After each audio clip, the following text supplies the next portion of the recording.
সম্মানিত উপস্থিতি, আসসালামু আলাইকুম। বিগত ১৬-১৭ বছর সাধারণ মানুষ তাদের ভোটের অধিকার, মৌলিক অধিকার, বাক স্বাধীনতার অধিকার হারিয়ে ফেলেছিল। বলতে হারিয়ে ফেলেনি, বন্দি করে রাখা হয়েছিল মানুষের মৌলিক স্বাধীনতা এবং রাষ্ট্রকে যেভাবে একটি গণতান্ত্রিক রাষ্ট্র হওয়ার কথা ছিল ১৬-১৭ বছর সেভাবে গণতন্ত্র রাষ্ট্র হয় নাই। ফ্যাসিস্ট হাসিনা বাংলাদেশ মানুষের ভোটের অধিকার, বাক স্বাধীনতার অধিকার, সমস্ত অধিকার কেড়ে নিয়েছিল।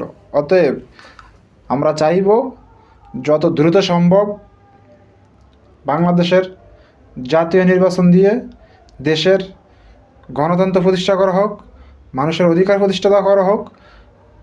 কেননা গত ১৬-১৭ বছর যাবৎ কোনো সাধারণ মানুষ ভোট দিয়ে তাদের মনের যে ক্ষোভ, আশা, আকাঙ্ক্ষা দীর্ঘ ১৬-১৭ বছর তাদের মনের ভিতরে যে চাপা পড়ে রয়েছে, অতএব তারা ভোটের মাধ্যমে এই ক্ষোভকে তারা দূর করবে। অতএব যত তাড়াতাড়ি সম্ভব জাতীয় নির্বাচন দিয়ে সাধারণ মানুষের ভোটের অধিকার প্রতিষ্ঠা করা হোক। বাংলাদেশ চিরজীবী হোক।